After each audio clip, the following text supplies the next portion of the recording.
Santiana, chwyth y gornau o Santiana, Girwyntoedd teg I rownd i'r horn, ma'n harta hi yng Nghymru bell, Nghymru bell, yng Nghymru bell, o Santiana, dyna'r wlad fi'n chariad well, ma'n harta hi yng Nghymru bell. Mae tŷ fy nhad yn wyn a harddau o Santiana, a'r chosys cochion yn yr ardd, mae'n harta hi yng Nghymru bell, yng Nghymru bell, yng Nghymru bell, o Santiana, dyna'r wlad fi'n charu yn well, mae'n harta hi yng Nghymru bell.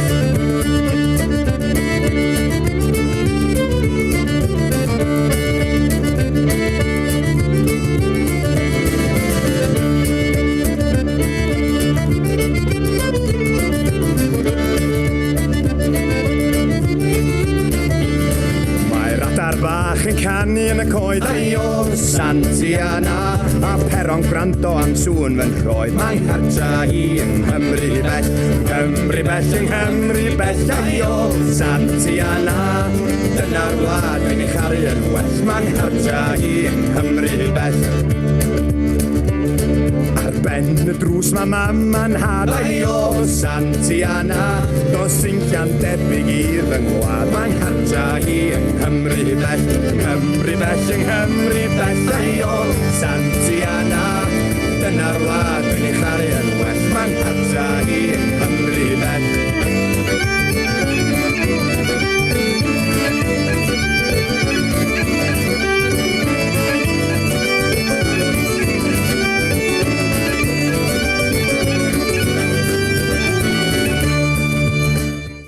So tonight's event is all about welcoming in the return of the light, because it is coming back, guys. It will be coming back, and we've got through the hardest bit, just a little bit more to go. There's a few bits of housekeeping to let you know before we get cracking. This event will be in 3 parts, in 3 courses, in fact, and I hope some of you have brought along some snacks to enjoy as we go through. This is a very relaxed event, so feel free to get a second portion or fill up your wine or whatever. Feel like you're at home, because guess what? You are at home. Let's embrace that. We are going to be telling stories from 3 Celtic homelands, from Wales, Scotland and Ireland. And each part will be about 30 minutes with a small break in between. We are filming this event. So if you don't want to be filmed, you can turn off your screen. So that's just the little video on the bottom left, the video icon in the bottom left corner. If you just click that, if you don't want to be seen. And we're going to be platforming these stories online later on, so you can enjoy them on and on and on. It's also important to tell you that in the last course, in the final part of this, we'd really love to open the floor and let you share any stories or songs, or even just a thought that's given you a bit of light in the last couple of months and that you think we might benefit from to carry us through into the spring. So have a think about that as we go through the first part of the evening. And if you do have something you want to share, you can send me, Shona, a private message, and I'll put you on a little list and tell me a little bit about what that is you want to share. And if we keep them to about 8 minutes, that would be great. I mean, we can get lots of people in. We want to also thank, of course, the musicians.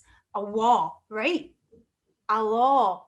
They're Welsh. It's very confusing to me. Allah, who are brilliant, and they always bring a smile to my face. We've used them before. I think that's everything that I need to say. Have I missed anything out, Karma or Maria? No, all right, cool. So I've got a task for you.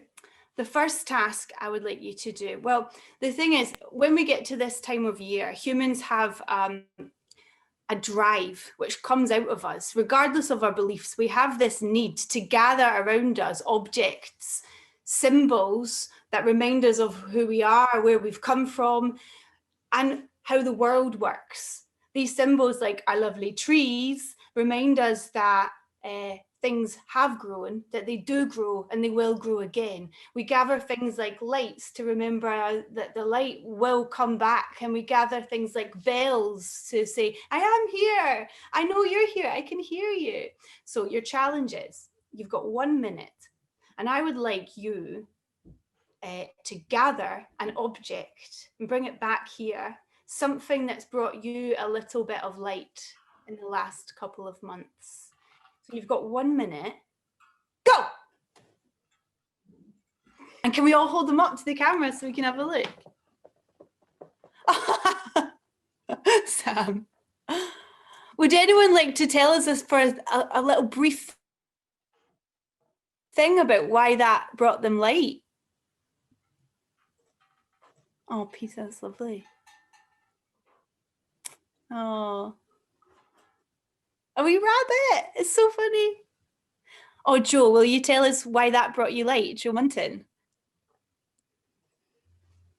Well, it's just making that's brought me light, really, and this is what I'm making at the moment, so that's what I grabbed.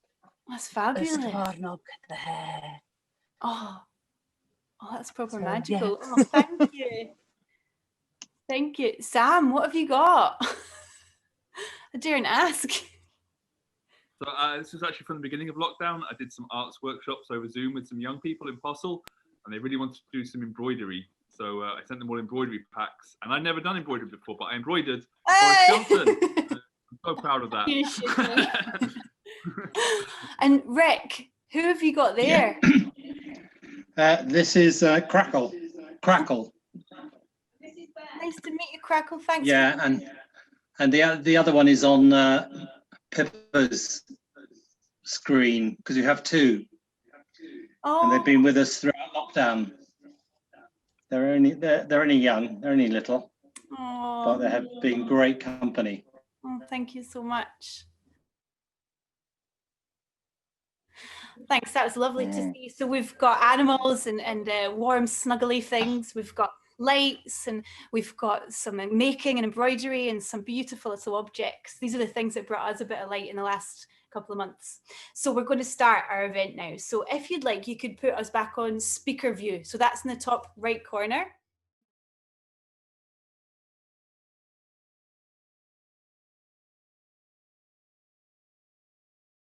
So this story was written to bring light into 2020 in all of the traditions of the Druids and the Celtic traditions that we have. Crohor was born in Castletown, Kenna.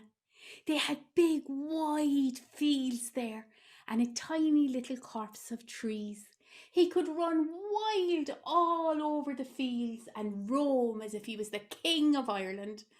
And in the copse of trees, the little woodland creatures were so trusting that they'd come up to you little bit by little bit and look into your eyes and deep into your soul. Crohor loved it there. But then came time that his parents said they must move to the big city, for they had to get work. In Crohor's memory, it was like they pulled him kicking and screaming from his lovely Castletown, Kenna, and his wild fields and his beautiful copse of trees to the smoke and the confinement of the city. In the school they changed his name, for Crohor was hard to say for a city tongue. We call him Connor, they said. Sure, 'tis the same name anyway. The years passed, and his spirit grew heavy and weary, and it seemed to him that everywhere he looked, he could see the same heaviness, the same weariness, the same joylessness. It came to the year 2020, and everybody was wearing masks, and nobody was looking into one another's eyes. They all looked down. Crohor was coming through the Cold Quay one day, and there was a little crystal shop there, full of incense and crystals and happiness and smiling faces, a little beacon in this city. And sitting on the windowsill was an old wrinkly woman. She had so many wrinkles that you could hardly see the features in her face, but she looked smiley all the same, and her eyes were like two little currants in her face, until she saw Crohor, and then they sprang wide open. Anthea Bon, she said, Anthea Bon. No, he said, my name is Crohor, and he surprised himself at calling himself by his old name. She smiled at him, a toothless grin, and then she said again, Anthea Bon, and she put up her two little weathered hands, and he put his hand into hers, and she squished it just at the little fat part by the end of the thumb, and he felt as if she'd lightened him, as if he could smile now. And so he gave her one of his best smiles, and he began singing to himself. Avaka tu mavokalin mavonin og mahemashin. Avaka tu mavokalin is equal shiasan boher. Oh my God, he couldn't remember the last time that he sang. And he crossed the bridge over the River Lee and went up the rock steps. And as he was going up, a yearning started to build in him for his mother's brown bread. So he took down her big wide bowl. You need a big wide bowl to make proper brown bread. And he threw all of the ingredients in, and he mixed it with his hand, and he put it into the oven, and soon the smell of brown bread baking was permeating through the house. Oh, it became a story road to memory. It brought him right back to Castletownkenna and the wild fields, and his grandmother singing that song that he had been singing coming up the road. As he cut the bread, he took down the blackberry jam. He'd collected those smera duva, those blackberries, earlier on in July. There was nobody at all out in the city, and he was able to go from bush to bush plucking the ripe berries. The jam tasted all the sweeter for that. He got into his bed then, and there was a big full moon. She tickled his feet and tickled his spirit and invited him out into the road. Sure, he couldn't say no. He didn't even bring his mask with him, just put on his coat, went down the rock steps into the silent city, not a creature anywhere else stirring. He went across the bridge and down the western road towards the Lee fields, where the River Lee glinted in the silver of the moon, singing her river's song and throwing up on Kyo Driachta, the magic mist. Up it came, curling into the streets of the city, casting its magic everywhere. And then Crohor saw her. She was coalescing out of the mist beside the tree. Anthea Bon, the white deer, as white as the moon, with dark eyes. She called to him then. Not one word was spoken between them, but he heard her all the same. Deep in his heart he heard her.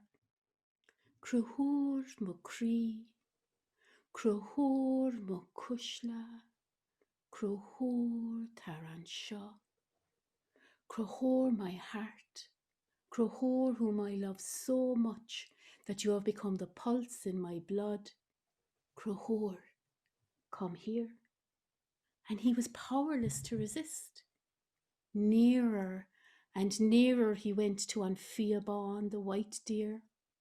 And as he did, the mist began to shift around her, and her shape began to shift, and she lost the shape of the white deer and became a beautiful young woman with a long white shift dress and dark eyes. Tell me, she said, tell me, And he said, "It's as if the world is broken. People are sad. They look down. They live in boxes and they look at screens instead of into one another's eyes. There's no heart in the city anymore." "Oh, Macree," she said. "Oh, my heart."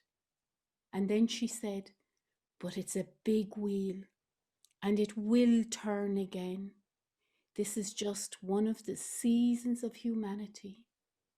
Macushla, Macree, my darling, my very own heart, would you like to come with me to Tir na Nog, to the land of the eternal young, to where happiness bubbles like a river laughing along the stones?" And she put out her hand to him. And in reply, he stepped into the mist.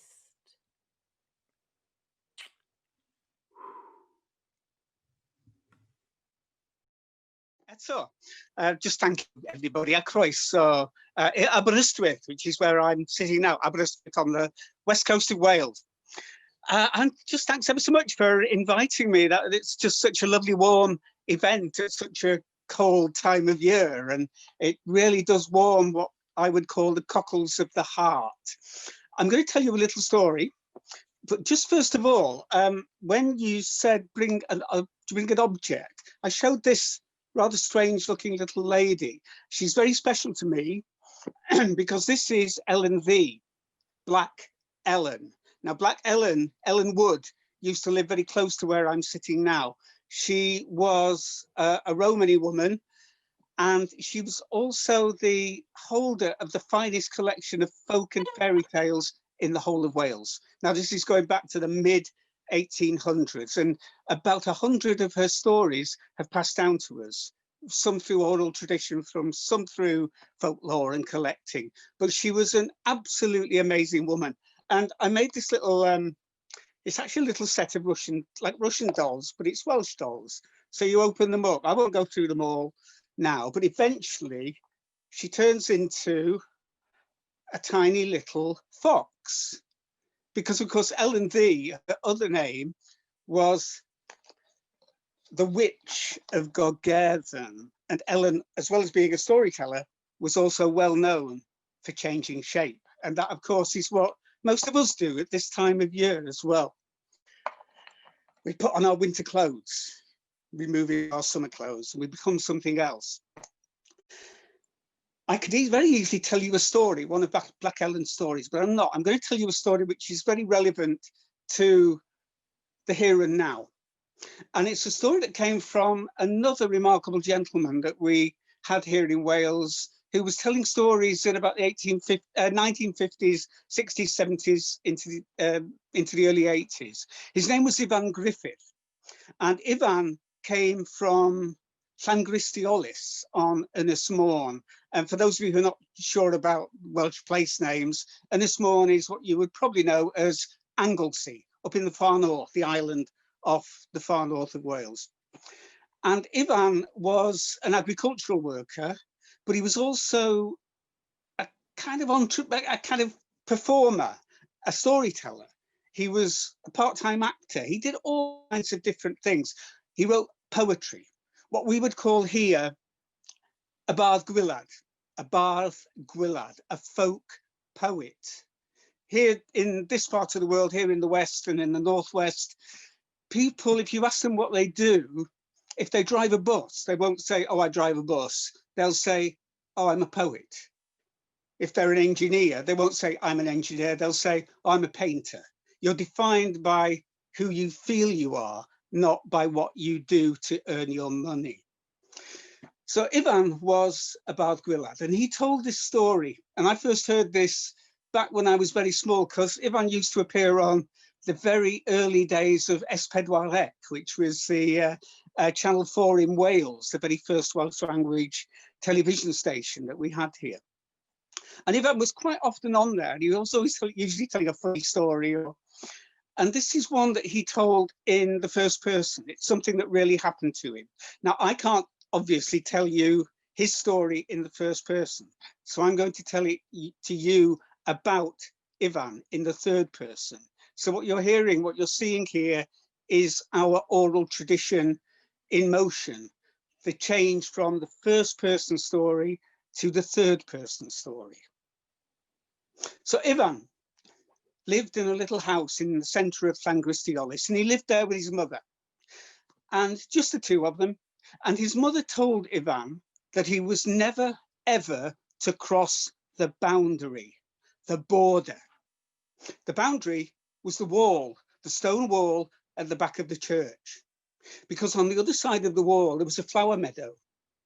On the other side of the flower meadow was a deep, dark wood, the kind of deep, dark wood you always find in fairy tales in Wales. On the other side of the deep, dark wood was a quarry. And on the far side of the quarry was a cave. And in that cave lived the Tylwyth Teg, the fair folk. You might call them the fairies.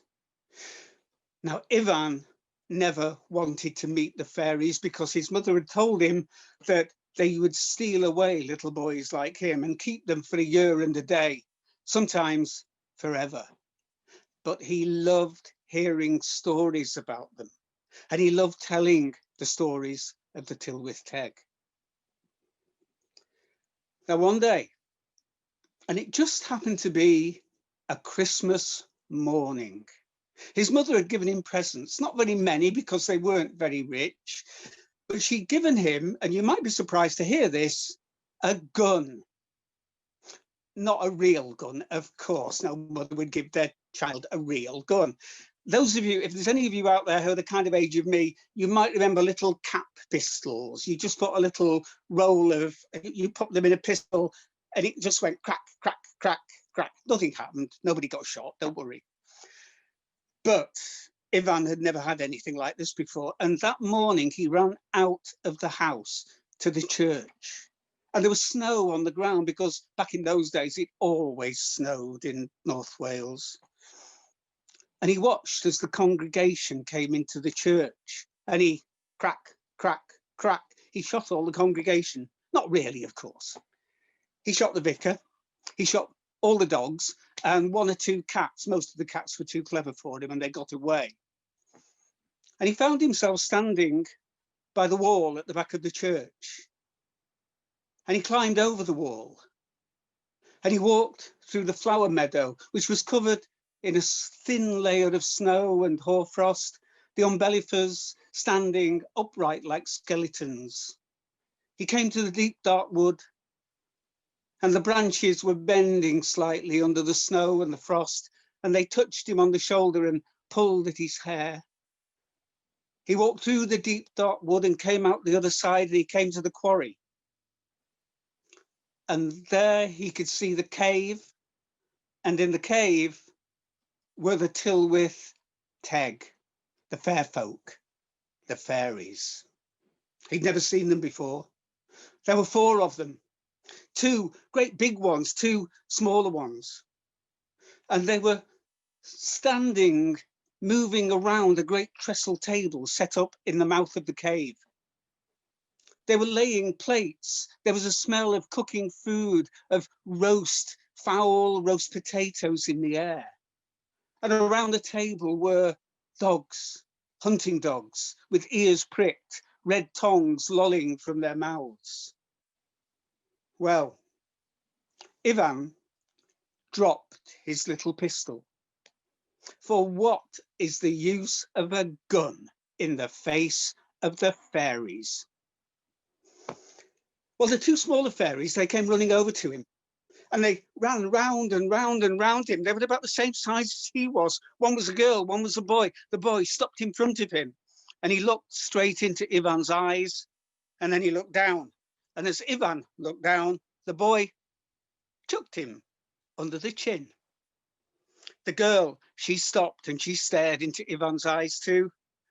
And she moved her face to one side, and as Ivan's face followed hers, she stroked his cheek. Well, Ivan had never been stroked by a girl before. and he fell immediately in love. Now look, he was about 7 or 8. He didn't really know what love was, but whatever it was, he felt something in his heart and it was fluttering, and he assumed it was love because he'd heard his mother talk about that. Well, they played, the 3 of them, all that morning. They were all about the same size, and he realized these 2 were children. And after they'd been playing all that morning, they went over to the crystal table where the 2 bigger fairies had laid it with plates and food and roast fowl and roast potatoes and parsnips and carrots and probably sprouts, because you always have sprouts at Christmas. And the dogs were helping themselves to odd little snacks from the table. And they sat down and they began eating. And the older woman spoke to Ivan, and she spoke to him in Welsh. He wasn't used to people like this speaking to him in Welsh. They usually spoke in English, but she spoke perfect Welsh. And she explained that her husband was from a faraway exotic land, a kind of land he had never heard of before and probably would never visit in his life. And she called it Scotland. And she was from an even more exotic place, if there is possibly a more exotic place than Scotland, which I seriously doubt. But she was from an exotic place even further away, called the Mediterranean. They were itinerant agricultural workers. They travelled, they always came to this part of Wales in the winter, and they were there to rebuild the broken stone walls, to place in barbed wire fences, to replace some of the walls where it wasn't possible to repair them. That was their job. Come the spring, they would move on elsewhere, maybe within Wales, maybe to Scotland, maybe to Ireland, maybe to Europe. Who knows? Well, Ivan, by this time, had eaten an entire Christmas meal, and he remembered that his mother back home was making him another Christmas meal. Now, being a little boy, of course, he could easily put away 2 Christmas meals, no problem. But he made his apologies and said he must go to see his mother. As he moved away, the girl followed him. And she looked in his eyes and she said that her name was Juliana. And she asked him to return every day while they were there in the quarry so that they could play. Even when he was back at school, to come after he finished school so they could play together. And in that moment, she kissed him on the cheek. Well, Ivan had never been kissed before, well, apart from by his mother, and that didn't count. And he was completely besotted, totally in love with Juliana. And he returned every single day, all the way through, going over the flower meadow, through the deep dark wood, into the quarry, and he and Juliana and her brother would play together. And there came a day when the spring came, and Ivan climbed over the wall at the back of the church. He went through the flower meadow, and the meadow was in blossom now. There were celandines, the snowdrops had gone over, there were daffodils. And he came to the deep dark wood, and the trees were in bud and they were blossoming, and there were leaves, that green colour of the early spring. And he came to the quarry, and there was nobody there. The trestle table had gone. The fire had been doused. There were no dogs, no people. Juliana and her family had moved on. And he knew in his heart that he would never see Juliana ever again. And he remembered her, he thought about her for, well, at least a week, which was quite a long time when you're very small.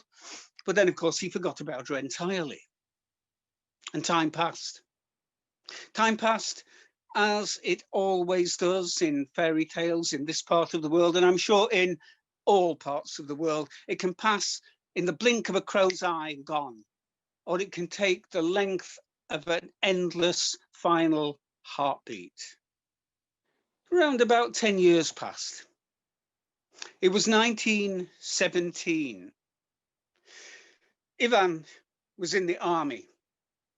He was in a holding camp in Dunkirk, and he'd been given a very special job. This job was because he was turned into a very fine storyteller. He could tell a yarn. He could speak to people. He was a conversationalist. We have a word here, chwedlaya, which means both legend, story, but also gossip and conversation. That's what Ivan could do, chwedlaya. And he had the job of going around all the farms, bartering with the farmers, getting the finest vegetables and the finest meats that the cooks could make for the young men who were heading out towards the trenches, not knowing what was about to face them, and those coming back from the trenches, shell-shocked. Well, one day, approaching Christmas, an old woman walked into the camp, and she asked Ivan whether she could set up a little table somewhere where she could sell her trinkets, her jewelry, her brooches, necklaces that she made. And she had a little bag over her arm, a little wickerwork bag. And she showed him some of the trinkets. And Ivan was so taken with them that he said he could do better than that. And he got a great trestle table and he set it up at the entrance to the camp. And he laid it with a cloth, and the old lady spread her trinkets and jewels, and she did a roaring trade, particularly to the young men heading out to the front who wanted a keepsake, something to keep them safe, a lucky charm. And the poor young men heading back home, battered, shocked, heading back to their loved ones, taking a little gift back home. And this went on. At the end of every day, Ivan would bring the old woman a cup of army tea, like thick, you could stand a spoon up in it. And some days, the old woman was accompanied by a younger woman. And while Ivan used to enjoy conversations with the old woman, the young woman never said very much at all. And then it became Christmas Day. And Ivan had done the boys in the camp proud. He'd got the finest vegetables, the finest fowl, and he made the most wonderful spread that filled the bellies of every man in that camp. And at the end of the day, he had 3 meals left and 3 cups of tea. And he sat down with the old woman and the young woman round the trestle table, and they sat there and they talked. And the old woman told him stories. And she told him that she and her daughter had been on their travels all round Europe. They'd been to every single country in Europe, every one, and that she could speak every single language in the whole of Europe, and not just German or French or Spanish or English. No, she could speak all the languages. She could speak Scots and Irish, Gaelic and Gaelic. She could speak Manx. She could speak Cornish. She could speak Occitan, Basque, Breton, Catalan, Fries. She could speak Sami from the very far north. All the lands, all the languages of all the First Nations people.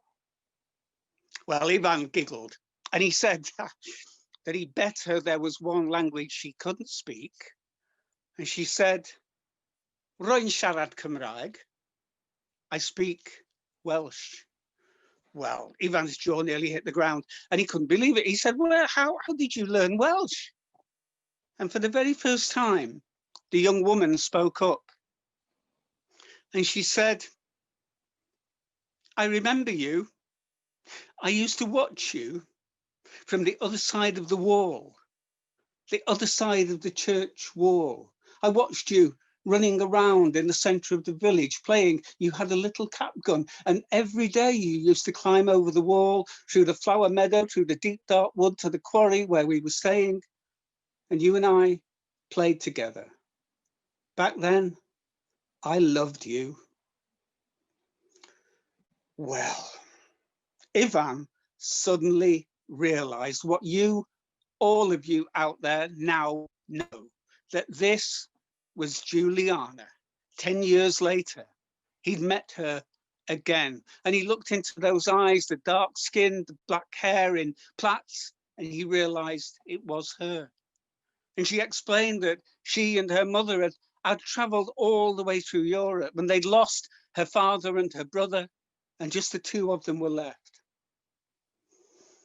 Well, from that point, Ivan and Juliana were inseparable. They walked everywhere together, they talked, they shared tea, they shared food, and they shared their deepest, innermost thoughts, having met again at Christmas time as they had on that first meeting 10 years before. But you see, this is not a fairy tale. It's a true tale. And life has a habit of poking its finger into stories. And in this case, the war ended towards the end of 1918. And Ivan was ordered home. Well, Juliana and her mother, they pleaded with him to stay, travel with them through Europe, where they would travel together, the three of them. But, well, could Ivan do this? His mother was at home waiting for him. And anyway, if he stayed, he'd be disobeying orders. He'd be hunted down and court-martialed. What to do? Well, he went home. And his mother, well, she was so delighted to see him, that he'd survived the war, and they were back together again. And he wrote to Juliana. She'd given them some addresses, but he never heard back, because she and her mother were traveling around Europe. And he never knew what happened to Juliana and her mother. And he often wondered, when he reached his 70s, what his life would have been like if he'd taken that chance and gone with this girl and her mother. But don't be too sad, because he had a wonderful life. He worked as an agricultural worker, as well as becoming something of a TV star here in Wales. And he did lots of storytelling. Wherever he told stories, he wrote poetry, he was on stage at the Eisteddfod. But he spent most of his life as an itinerant agricultural worker. His job was repairing stone walls and building those barbed wire fences that replaced the old stone walls when they fell down. And Ivan always finished this story with one particular line. And remember, he would say this in the first person. He would say this: "There you are, you see. That was my encounter with the fairies."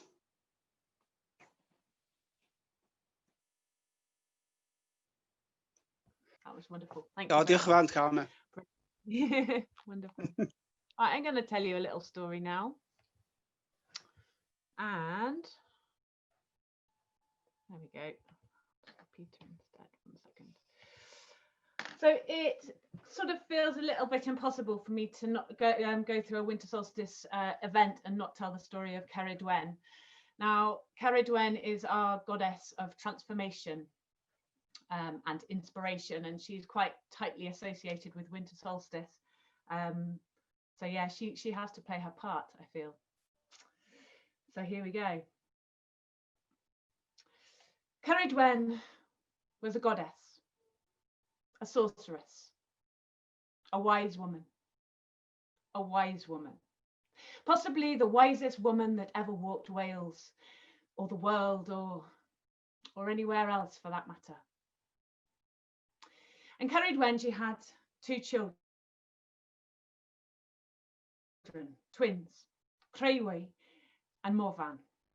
Now, of course, she had high expectations for these children, hoping that they would follow in her footsteps. And Chloe, she did. She was pretty and wise, so wise. She was definitely going to follow after her mother. But Morvan, as good as his sister was, he was bad. He had a deep badness inside him. It was like a black mist. It was like poison poured out from him from the moment that he was born. Now, Ceridwen was a powerful sorceress, and she tried potion after potion and spell after spell, but nothing would work. 18 years went by, and by that time she'd tried everything she could think of. Eventually she decided, okay, if I can't make him good, I will make him wise. I will make him even wiser than I am. And so she cooked up a potion to end all potions. I mean, it was incredible. It took a whole year for her to put together. She had to pick plants and flowers at exactly the right moment. It was like the most complex jigsaw puzzle that you can imagine. Just as the moons and the planets and the stars were in the right alignment, she would pick them. And it took her a whole year to do it. And then she would put all of these things into a cauldron. And then she would have to keep that cauldron at exactly the right temperature. And she would have to mix it and mix it and mix it without stopping for a year and a day. And then when a year and a day had gone by, the first 3 drops of that potion would make her son the wisest man in all of the world. After that, the rest of it would be turned to poison. So this is what she did. She collected all these things. She put them in this enormous cauldron that was so big she had to build a great big barn outside to fit it into. But she couldn't do it alone. She needed help. She went down to the town. She went down to Llanfair Cyrainion. And there on the edge of the lake, there was a man, a blind man, perfect. His senses would be so attuned, he would be able to feel the temperature of that cauldron. And so he agreed. With him was a little boy, his grandson, a little boy with nothing in his head. It was like a sieve. All day long, he would sit on the edge of the water and throw stones into it, watching the ripples like a collie dog. Perfect. He could stir the cauldron. He wouldn't get bored. And so she took them back to her house and they set to work day after day after day. And they didn't stop. Every time they got tired, Ceridwen, she would put a potion on them. She would put a spell on them to keep them awake. And so it went on month after month after month. And then a whole year went by. And now this is the unfortunate bit. A whole year went by and it was just at the moment, just as the moment that it was going to go into the next day, when it would be a year and a day. And this tiredness came over Ceridwen. Whatever she did, she just couldn't stop it. It was like it was more powerful than she was. She found her eyelids drooping and she fell into a deep sleep. And you know how it is when you're really tired and somebody falls asleep next to you, you can't control it either. And this is what happened to the little boy, Gwion Bach. He found his eyelids dropping heavier and heavier and heavier. And this great stick that he'd been mixing a potion with, he fell asleep onto it. And as he fell asleep onto it, it sort of flipped up. And a ladle full of this potion, it went flying up into the air and it splashed down onto the edge of the cauldron. And as it did, 3 little splashes, they flew out and they landed on his hand and they burnt him and he woke up with a scream. Ow! He put his hand in his mouth.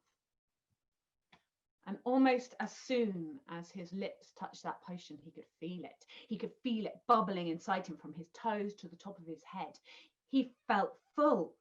He felt full of thoughts. It was exciting. If you can imagine that you've never had a thought in all of your life and suddenly you've got all of them. You've got all of the thoughts. You know everything that has been, everything that is, and everything that will be. And one of the things that he knew that would be is that in a minute, Ceridwen would wake up and she would see that he had had the 3 drops of the potion and she would be furious. So he climbed down from his little ladder. He crept out of the barn. And as soon as he was just enough clear, he began to run. He ran and he ran and he got to the top of the brow of the hill and that's when he heard it. Ceridwen had woken up and she was wild. Her hair was everywhere. Her eyes were wild. Now, she hadn't slept for a long time. And suddenly, that tiny little bit of darkness in Ceridwen, it came out. Probably that same little bit of darkness that went into her son in the first place. That's probably where it came from. She was furious. She was going to kill that Gwion Bach. Come back here, Gwion Bach. And little Gwion, he ran as fast as he could, but his legs were tired. He'd been awake for a whole year. And then suddenly his body went into a different speed. Suddenly he was running faster than he knew he could. He looked down and his hands weren't there anymore. They were brown little furry things. Guion had turned into a hare. He was flying so fast. This is wonderful. I love being wise. I love having this power. And then he turned around and there was Ceridwen. But it wasn't as she was before. Suddenly she was a greyhound and she was muscular and she was strong and she was faster than him and she was bounding after him in that way that greyhounds do. And suddenly she was on him and she leapt up into the air and she wrapped her teeth around him and he slithered out from between them. He transformed into a salmon and he leapt up into the air, which was lucky, because just there in front of him was a river. And what was even more lucky is this river was in spades and he dived down into the water and he was rushing. He'd never swum so fast in his life. He was rushing through the water. He was free. But then all of a sudden he felt this gnashing at his tail. He looked around and Ceridwen had transformed into a great big she otter, a really strong one, and she was swimming after him and she was biting at his tail. And she was just about to grab hold of him when he managed to slip away from her and jump up into the air, you know, in that way that salmon do. It's beautiful. But he kept on going up and up and up and up and up. And suddenly he realized he'd transformed into a bird. Whoa, this was good. But Ceridwen, he turned round to look for her. And of course, she had transformed again.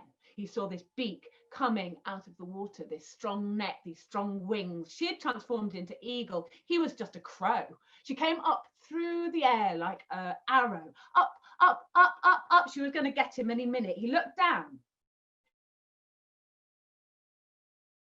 Down below him, he could see a great big pile of wheat. Perfect. Immediately, he transformed himself into a grain of wheat and he fell down, down, down, right into the middle. 1 of a million. There was absolutely no way she could get him now.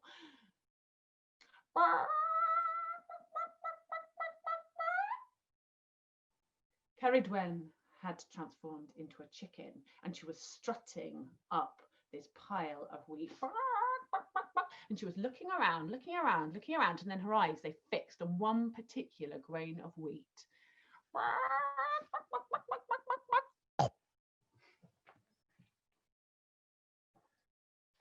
Very good, Guion, she said. But not that good. I suppose because you've got such an empty head, all that wisdom didn't fill it up very much. I've got you. That was the end of Guion. But then a week went by and her breasts were beginning to feel a bit sore. And she was racking her brain and she just couldn't think how it could be possible. And she was wise. I mean, she was a goddess. She felt her stomach. There was definitely a baby growing in there. Oh, Guion, you are a clever little thing. Guion had transformed into a baby in her stomach. Well, he was safe, he was warm, but he was trapped. You might be okay for now, Guion, but don't think you're going to take more than one breath before I cut your head off. 9 months went by. Her body strained. In her hand, she held a knife, sharpened to a point, and she waited and she pushed and she strained and she pushed and she strained, and out of her body came the little baby, and she held this sharp knife above him and she was just about to bring it down into his heart. I'm going to cut out your heart. Before she could, she was struck through the heart with love. Oh, Guion, you are a clever little thing. Okay, you win. And with that, she wrapped up little Guion in hundreds of oilskins. She put him into a coracle. She went down to the Dovey estuary and she cast him out into the ocean. Carry him away, ocean. I never want to see this boy again. And with that, she turned and she went home. And so the ocean, it did carry him and carried him and carried him for about a week. But it was a little bit naughty, the ocean, because it carried him around in a great big circle. And sure enough, a week later, that little coracle, it washed up almost in the spot that she had cast it out from. And it just so happened that on this particular day, Elfin, King Elfin, was out fishing, clearing his head, trying to clear his mind for battle, when this little coracle came washing in, and in it was a bundle. He waded in, he unwrapped this bundle. Treasure, he was thinking. Treasure, treasure. It was a baby. A baby, you're not treasure. You're nothing but trouble. Oh, I'm not trouble, said the baby. Elfin almost jumped out of his skin. The baby could speak. What kind of witchcraft is this? Who's put this spell on you? My mother, said the baby. What is your name, little one?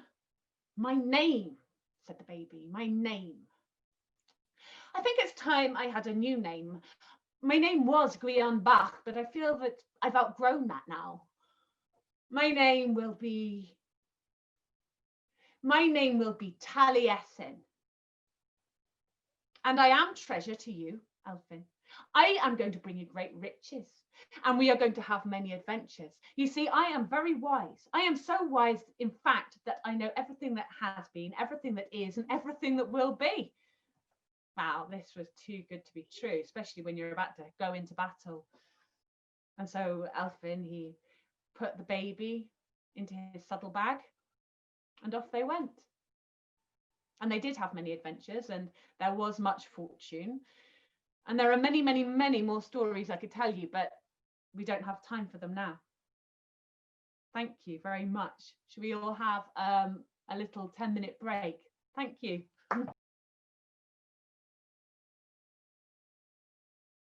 Hope you had a nice break and got a chance to get something delicious to enjoy the next part. You have another task now. You have this time only 30 seconds, and I'd like you to gather your favourite cup or glass, one that brings you a bit of joy when you drink from it. Okay, off you go. I like your enthusiasm, Anna. Oh yeah, you know the score now. You know the score. Maybe you're already drinking from it.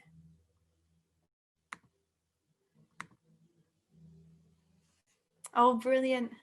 Oh, very elegant, Katja. Oh, oh, lovely little gnome.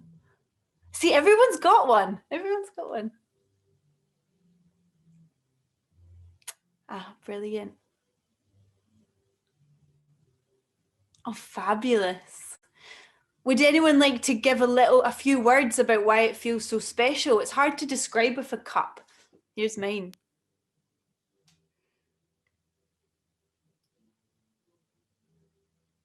Katja, why did you choose that glass? What does it bring to you?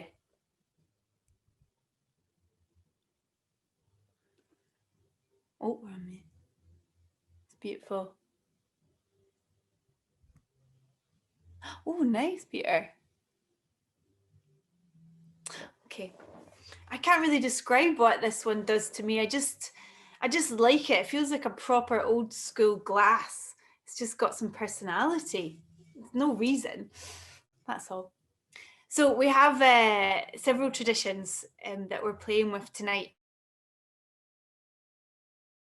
Kama told us that in Wales, it's traditional to leave a space, a place at the table for someone who might come by and need something to eat. So at this time of year, you lay an extra place at the table. In Ireland, they open the doors and the windows, and in Scotland too, maybe in Wales as well, and they let the breeze flow through the house, getting rid of the bad energy, maybe shoving off some of the virus as it blows through for the new year to come. And in Scotland, we can have an empty glass, our favourite glass or our cup, and we leave that at the table in memory of somebody who's not with us at that moment for whatever reason. They might not be there. So I wanted you all to bring your favourite glass here. And I'd just like you to think for a moment about someone that you would quite like to be there with you right now. And Maria is going to give us a quick toast to our absent friends. So with the old Scots Gaelic and the Irish Gaelic, we say, Go miramid bio an anseo a risha cardia agus le céile, which means that we might be alive and well and welcome here again this time next year. So let's make a pact now that we will be here together next year. Mwah! Lunch. I'm in my home. I'm in Glasgow. I'm in a traditional tenement, and all around me, there's the sounds of Sunday night life. There's 2 band practices happening, one above me and one to the right, and they are virtuoso, and they're also quite loud. The story I'm going to tell you now is nothing like this situation. The story I'm going to tell you now is nothing like this situation. I'm going to put myself in speaker view. This story is about a man who lives in isolation. He lives in a forest in the north of Scotland in a small hut. He lives a simple life. In the spring, in the summer, and the autumn, he eats very well. He eats pine nuts, wild garlic and mushrooms. He eats salmon from the river. In the summer, he eats fruits and honey that he sweetens with them. And in the winter, it's hard. Life is hard in the winter. The ground is hard. His cabin is freezing. Life is hard in the winter. And so he gathers sticks in the winter and he takes them to the nearby village to sell for a little bit of money. But those exchanges are never happy things for him. The villagers, they're quick to point out that he's different to them. He doesn't look like them and he doesn't smell like them. He smells like a forest creature. They tell him, "You're ugly." They're quick to point out he has a big hunchback. And in fact, the wee boys in the village, they take stones and they throw it.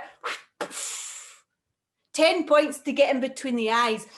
100 points if you get him on the hunchback. And so the man gets his money and he retreats.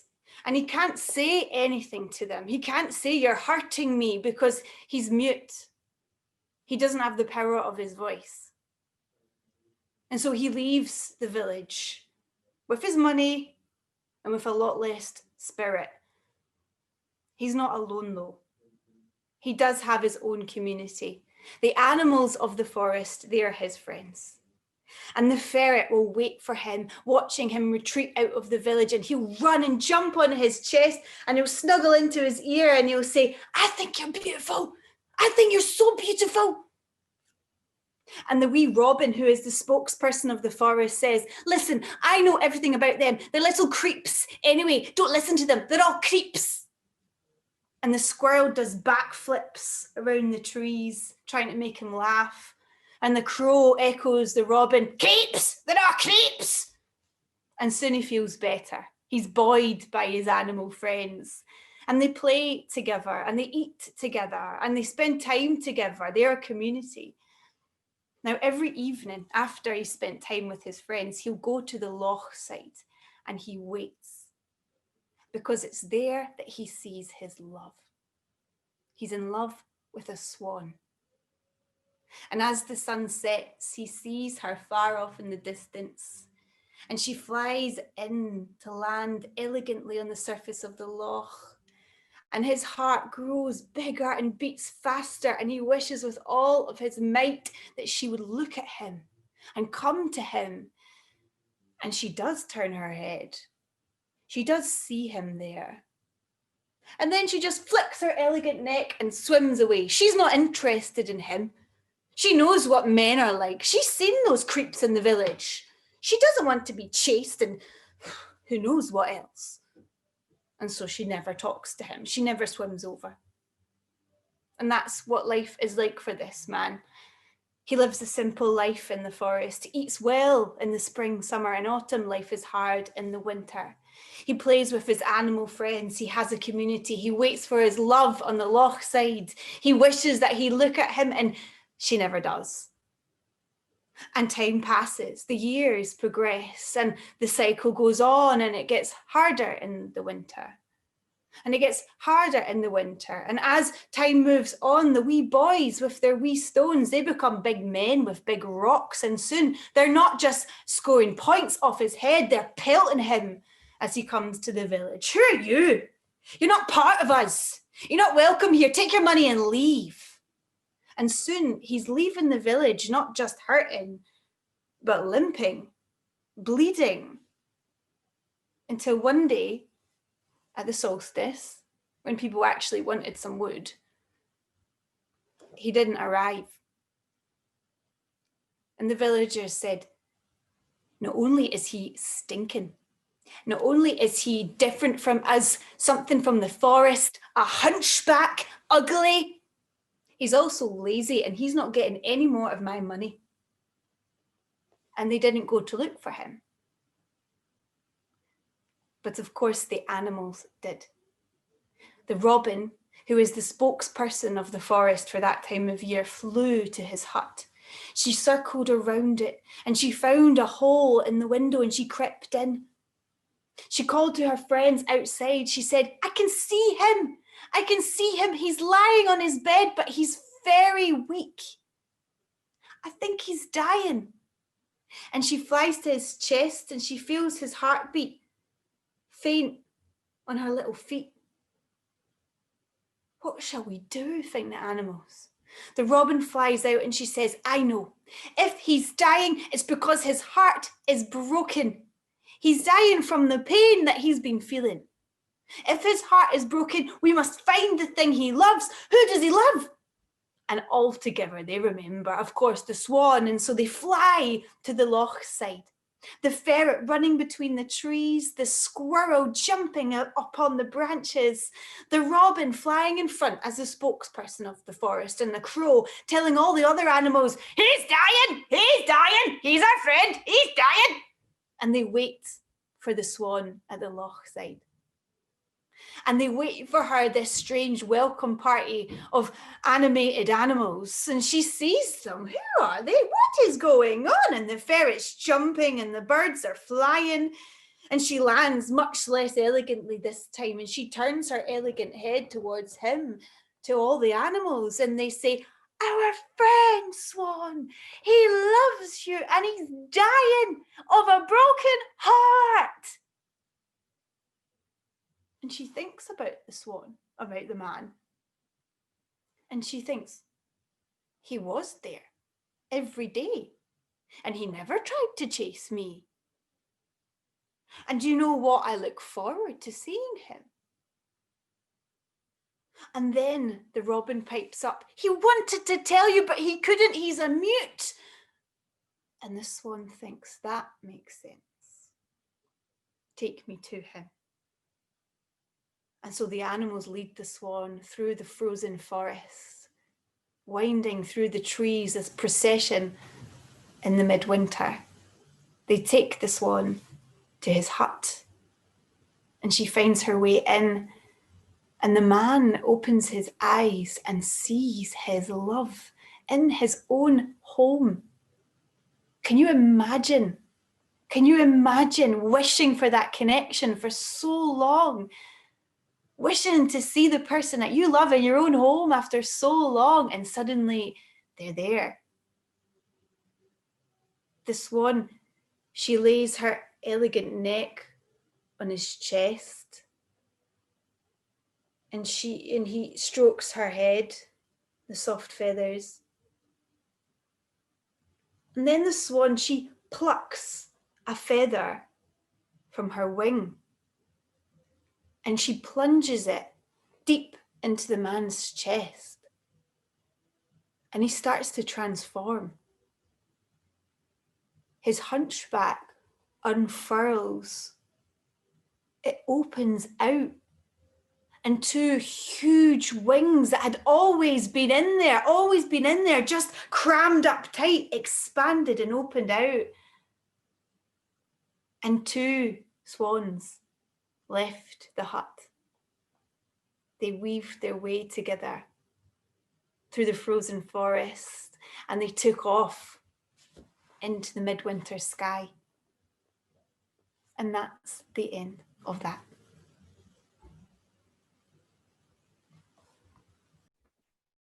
Woo! I love that story. Gorgeous. Gwyn lived in a little whitewash Welsh cottage on the edge of a mountain, on the edge of a common. He lived with his wife and his 2 children, and they were very poor. Times were hard. He was a good man.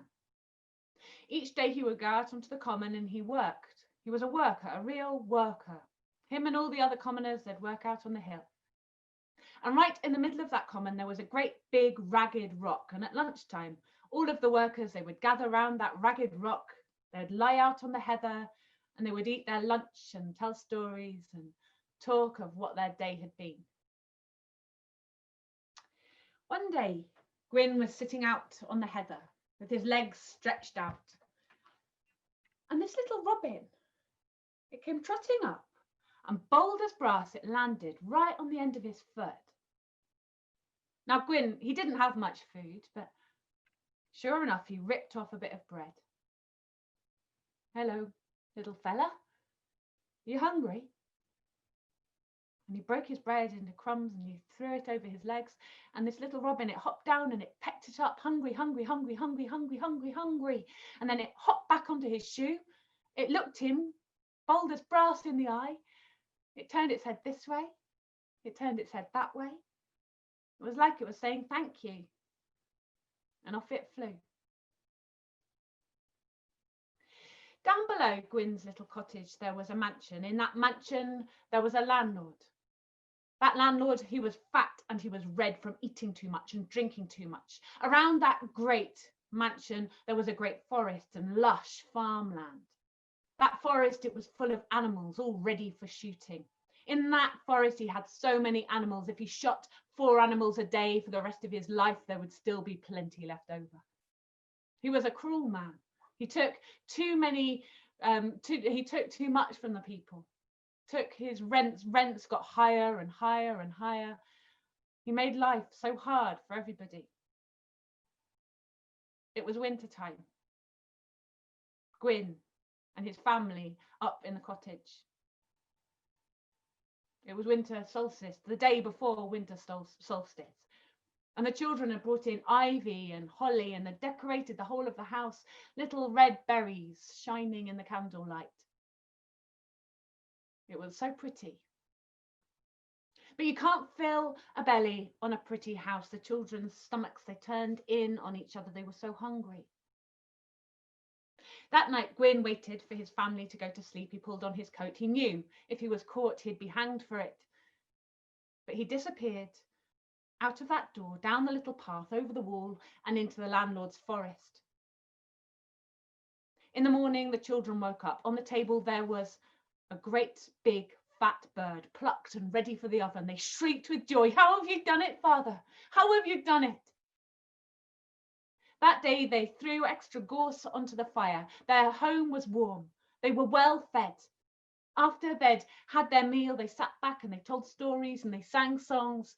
And his children's faces, they were pink and they were aching with laughing and with smiling. And he looked around and he said, if this was the last day of my life, I would be happy. And almost as he thought it, there was a knock at the door. His heart leapt into his mouth. His hands began to shake. He got up. He went to the door. He opened it. It was the watchman. Hello, Gareth, said Gwyn. It's a cold night. Won't you come in? There's a space at my table for you. That's a big fat bird you must be eating if there's still leftovers, Gwyn. Where did you get it?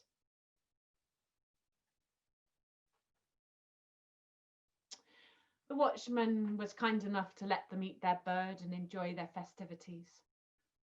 But on the 6th of January, Gwyn was to attend the county court. Those 3 weeks, they flew by like lightning. The 6th of January came, he found himself standing in the courtroom. The hammer came down.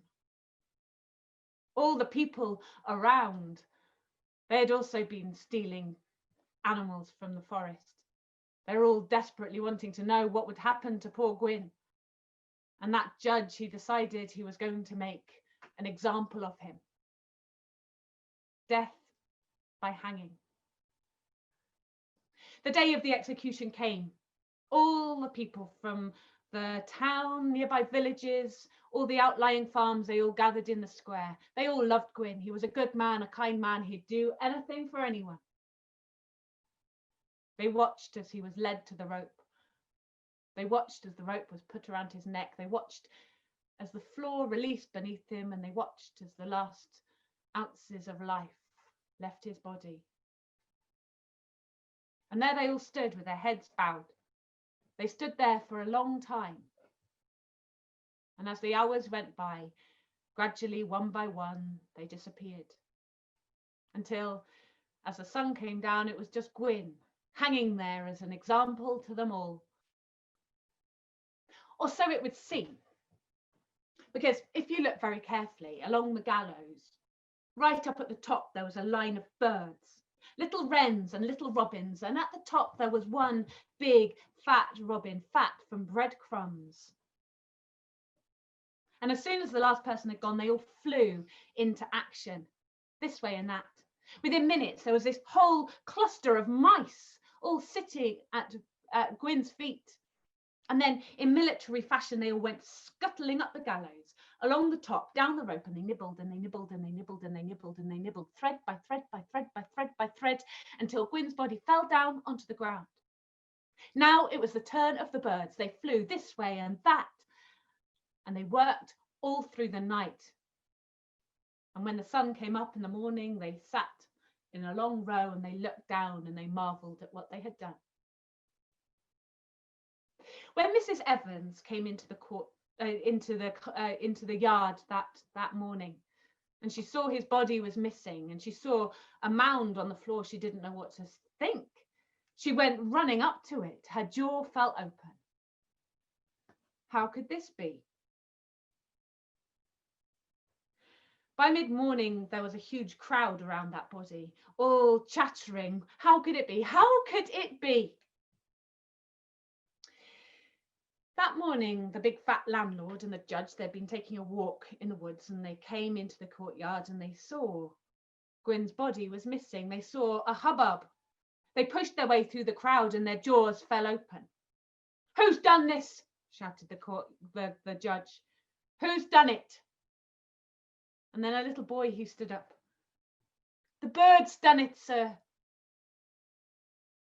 And their faces had just went red. Now these two men, they were God-fearing men, and suddenly all their sins rushed into their mind. This must be the work of God, they thought. And the strange thing was that day in the court, the judge, he was kind. The thief escaped execution. And so did the next thief the next day, and the next and the next. And do you know what? That judge, he never put another man to death for as long as he lived. And that landlord, oh, the thoughts of all the things he'd done, the fear of burning in hell. Each night he prayed to God, "I will be a good man, I will be a good man, I will be a good man." And he was a good man. He was kind to the people. He lowered the rents. And there were a few times a year he would let them into his forest to help themselves to what they wanted. And Gwyn's family, they were sad. Of course, they were sad that he was gone, but the community, they all rallied round. They never went hungry again. And you know, each day, this little robin, it would hop onto their windowsill. It would fly into the house. It would sit on the mantelpiece. It would look the children dead in the eyes. Its head would go this way. Its head would go that way. "Is that you, Gwyn? Is that you, Dad?" And with that, the little robin would fly off into the air. And that is the story. An spidóg, said Máire Rua. "Let's follow an spidóg." That was the robin with the beautiful red breast. In the morning she followed the robin's spittle, and during the day he peeped from different places, looking here and looking there, and showing her the way. And finally she came to a little village in the Slieve Luachra region of where Cork and Kerry and Limerick meet, and she set up home there. It was a testament to Máire Rua that in this little valley of the twitching curtains that nobody questioned why she came to live there or how she was a single mother. She was on Ban Fassa, the woman of the wisdom, the woman of the knowing, and she would be called in the dark of night to help a woman give birth to a baby, a woman that couldn't afford the shilling to give to the doctor. Or she would be called by a man who had no time for those quacks, but he'd drink Moira's tea and he'd listen to her soft words. And so it was that Sean, old Sean, began to send his grandson Sean Og up the hill to fetch her. Sean was a fine fiddler, a virtuoso if you will. He could play any tune, and it was often said that Sean would start the conversation in music and his grandson Sean Og would finish it.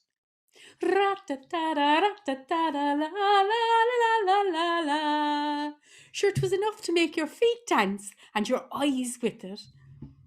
And when Moira came to the house, whatever heat she was able to put in to the gnarled knuckles of Sean, she kept him playing, and that was important to him. And when the heat of her hands didn't work any longer, she gave him the teas, her special teas, the teas with nettle and lavender, made with love. And so he kept playing, right up to when he was called by his maker. Oh, Sean Og was so lonesome that winter. He sat in his chair up opposite his grandfather's empty chair, his heart empty, and the hearth in the fire also empty.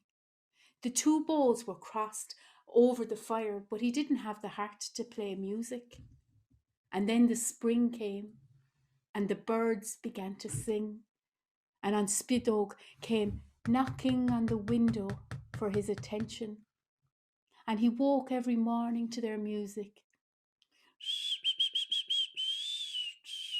They called him, and eventually out he went. He found that he could play music more easily outside than he could play inside, and he took to playing in the evening the old sad songs. La la la la la la la la la la la la la la. And one evening as he played, he felt somebody watching him. You know that feeling that comes on the back of your neck? You don't want to look around, but it's as if your head has a will of its own and eventually it turns around. He looked up the hill, all the way up, and there, peeping out from behind a tree, were two dark eyes. The eyes of Saoirse, Máire Rua's daughter. Saoirse meaning freedom, and she was a free spirit. She smiled at him, and he played her another tune. Night after night he played his music. Night after night she came an inch more down the hill, until the night came near the end of the summer, when she looked into his eyes, and he looked into hers. Oh, the electricity. They both knew immediately that this was the person that they wanted to walk through life with. Oh my goodness, what was he going to do now? But he'd have to face Máire Rua, the woman with the knowing. And of course she knew he was coming, long before he knew it. He knocked on her door in his grandfather's old suit, with a shirt that was too big for him and the tie tied tight up against his Adam's apple.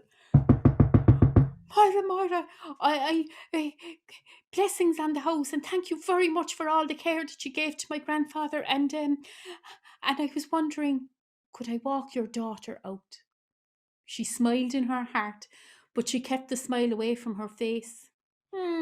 She said, knowing that he must earn her. And what makes you think that you're ready for a family? Well, Myra, I have the small holding that my grandfather left me. I have 3 or 4 chickens already. I have 2 goats. I have a cow. I could feed a family, Myra. Yes, she said. But do you know what the 3 nourishments of the road are? The 3 nourishments of the road? I don't, he said, for he was honest. But I will find out, he said. I will take to the butter roads of Cork. I will head into the centre of the city and I will find out what are the nourishments of the road. Is there anything you'd like me to bring into Cork City for you, Moira? And she smiled in her heart again. He was heading down the road with his little handcart and a firkin of butter. That's 100 weight of butter that he was going to walk all the way from Knocknagree into Cork City. It would take him 3 days. And as he was heading down the road, he heard his name being called. Sean Og! Sean Og! Fehiv! Sean Og! Sean, wait for me. And when he turned, it was Saoirse running down the road to him. Prata le the foca, she said. Prata le the foca. A potato for your pocket used to be a tradition in those times. If somebody was taking to the road, they would cook a big pot of potatoes and they'd take 2 out of it and put it into their hip pockets. This would serve to keep their hips warm and feed them on their journey once the potatoes got cold. He was very happy to get the prata le the foca. Now, she said, no, don't eat that unless you share it with someone. Sharing food is the best way to eat it. Sure, God help her head, he thought. Sure, that would be gone in one swallow. But she was to be his wife, so he took her wise words seriously, and he took the potato and put it in his pocket and felt the heat against his hip and also against his hand and deep in his heart, for he knew that it was given with love. He was walking along the road when after 2 or 3 hours his stomach started to go. You know the way it is. And this boy had always been well fed, for he was the youngest in the family, and his grandmother doted on him, and then his mother also. He thought about the prata in a foca, and then he thought he couldn't eat it. And just at that moment, do you remember the old Bisto ad, when a finger of lovely smelling steam would come and tickle you under the nose and bring you to the dining table? Well, it was something like that, for he got a smell on the breeze and it started to put him in, and he went over the top of the hill as if there was wings on his feet, and he could smell the 3-day stew that they used to make along the road. This stew started with a stone in the middle of the pot and a load of hot water. And then as people passed, they might put in a fistful of pearl barley to thicken the soup, or a potato, or some carrots, or some wild garlic, or a little bit of lavender. And sometimes there was meat, if somebody had the end of a rabbit that they had caught, or a chicken, or something like that. Well, the woman that was guarding the pot said, "What have you to offer the pot then?" And he said, "Oh, prata le the foca." And he took the potato out and plop, in it went into the pot. And in return, he got a steaming bowl of the nicest stew he'd ever smelt or tasted in his life. And it didn't stay outside him for long. Well, he said, that's the first nourishment of the road, the fine food that you would get along the way, and everything growing if you knew but where to look. And he wrote it down. Nourishment of the road, number 1, the fine food that you find along the way. And he took off again, not willing to sleep that night. All through the night he walked. There was early morning mist, there was a little drizzle, but he was young and his bones were fit. But after a while, his feet began to get heavy, heavy from tiredness, and also from the memories of his grandfather and how he could have asked him for advice. And then he heard it on the strains of the wind.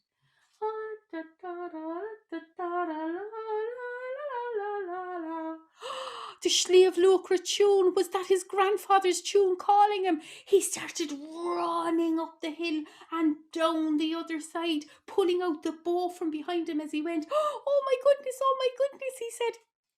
Can I settle in? Can I settle in and play with ye? And one of the older men said, and you think you can play, do you? And then he got shy. But the man said, go on, show us your skill. So he played a little bit of the tune that had been playing already. And when he did, one man looked at the other and said, are you anything to Shan Sean? I'm his grandson, he said. Well, now you have the thumbprint of his music on you, they said. And he was so proud to have gotten that accolade. He played music with them for another hour or two. And then he realised that the good Sliabh Luachra music, the beautiful music of Ireland, that was the second nourishment of the road. And he wrote it down in his little notebook that he kept next to his heart. Now he began to ask people, do you know what the third nourishment of the road is? My happiness depends on it. Do you know what the third nourishment of the road is? I have two nourishments, but I need a third. Do you know what the third nourishment of the road is? Do you? Do you know what the third nourishment of the road is? All the way into Cork, he asked. He handed over the firkin of butter and got a fair price and sewed it into his vest, as was the tradition in those days. And then he took the road home. The road home was always shorter than on the way in, for your burdens were lighter, but the burdens in his heart was not, for the more he asked, the less hope he had. And finally he came to the village of Knocknagree, and he could smell his mother's apple tarts, and the lights were on even though it was 3 o'clock in the morning, because an Irish mammy can never sleep if her son is abroad. Come in, she said, come in for a piece of apple tart. And he told her everything. And he said, Ma'am, I don't know what the third nourishment of the road is. And she threw her eyes up to heaven and she said, am I rearing Egypts? And he went, Ma'am, do you know what the third nourishment of the road is? And in answer she said, did you bend the ear of every good soul that you met on the way into Cork asking that question? I did, ma'am. And she said, and did they offer you all of their advice? They did, ma'am, but I don't think they had the answer. But they tried to work it out.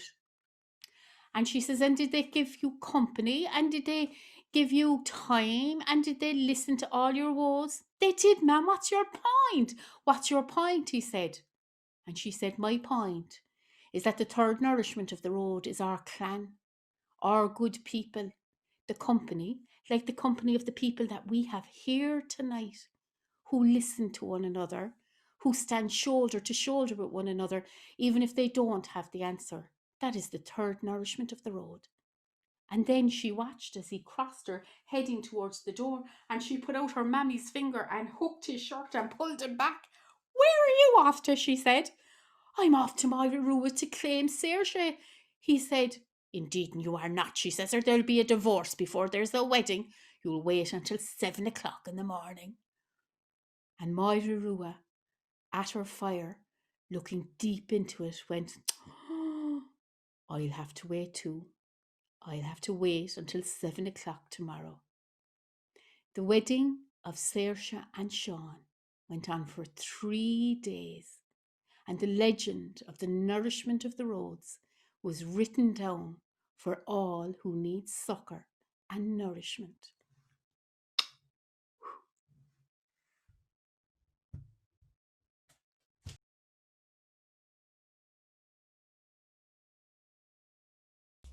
Take it away, over to you. Okay, I've never done this before, so it's the first.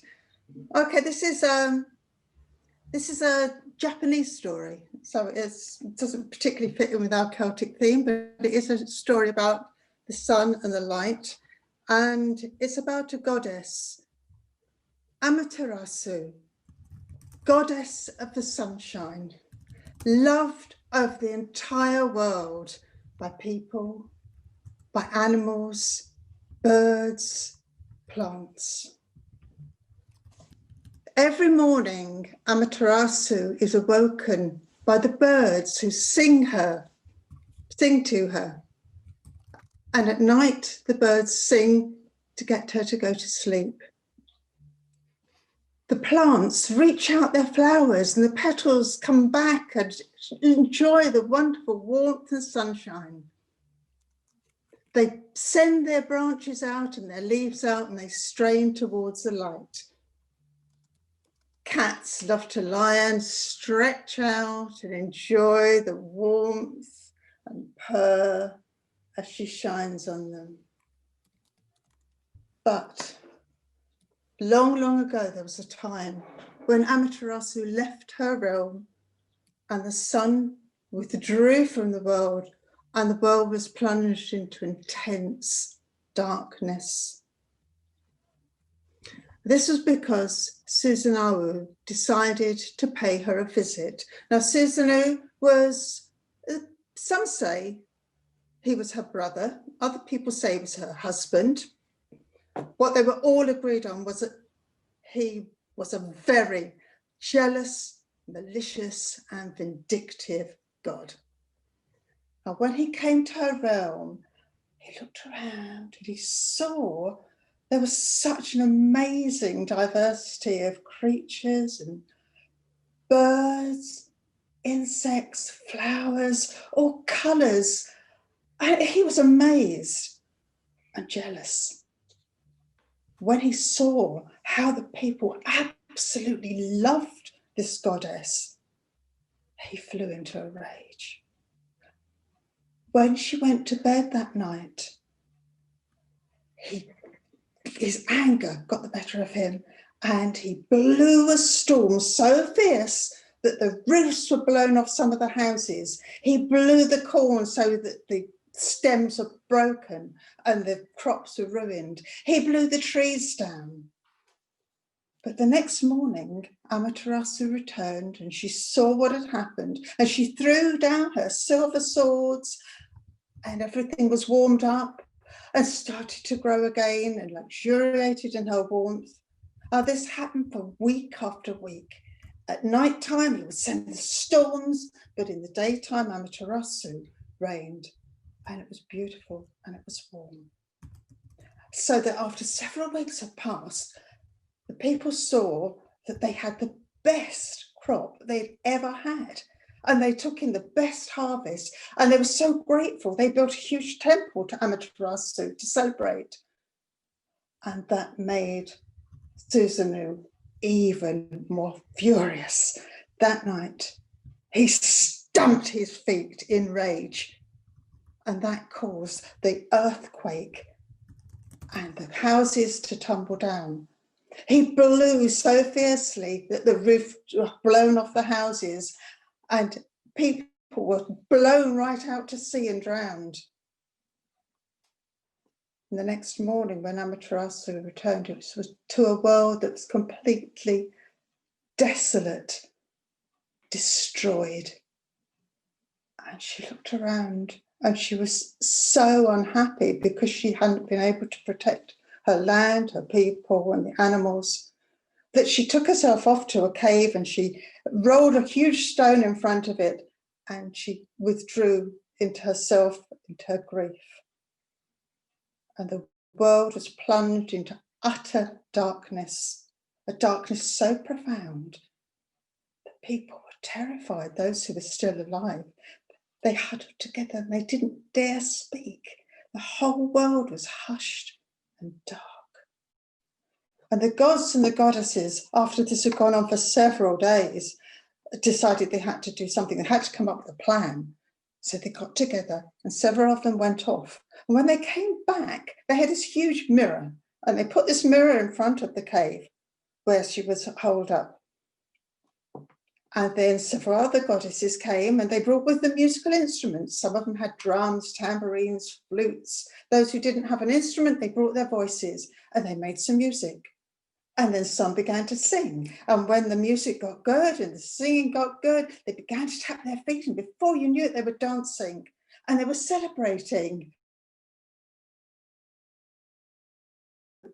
And there was laughter. And then others told stories.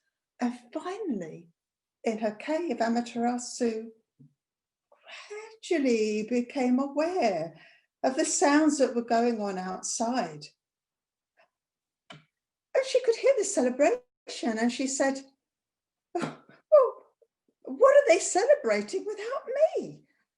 As she tried to hear, well, what was that joke? I didn't quite catch it. What was that story? And she grew more and more curious as she began to roll the stone back. And as she did so, the light burst out, and it hit the mirror, and it was reflected back at her as she saw this wonderful golden glow, not realizing it was her reflection. And she was entranced. She came out. She could see this glow on the faces of all the people, and they pulled her out and they brought her to the celebration. And she realized how important it was for her to be there with everyone else, to be celebrating with them. And she promised them that she would return every day and her place up in the sky. And she has done every day since then. She takes her place as she shines down on the world. Now, I'd like to say that was the end of Susan as well, but unfortunately, we're still plagued with malicious, nasty, vindictive gods or men who think they're gods. And the best way to actually protect ourselves from those sort of people is to gather together, to sing, to make music, and of course, to tell stories. And that's the end of that one. Fabulous, Anna. That was brilliant. Well done for waiting. Thank you very much. As well. The very end, that was brilliant. We have had the red thread of stories wrapping around our Christmas trees, past rabbit heads and young cats and babushka dolls, through mists of time and strife, through binding lovers together through generations and winding us together, the First Nations, transforming animals, boys to hares and fish, to birds and men to swans, places at the table and the nourishment of the road which leads to darkness, which though terrifying only shows us the light is brighter when it shines up from the sky, so she will shine down on the world again. We're going to wrap up the evening with a beautiful poem that Maria's brought to us. We just want to say thank you again to everyone for coming out. This is truly the darkest moment of the year. And it's moments like this that make that feel a bit brighter.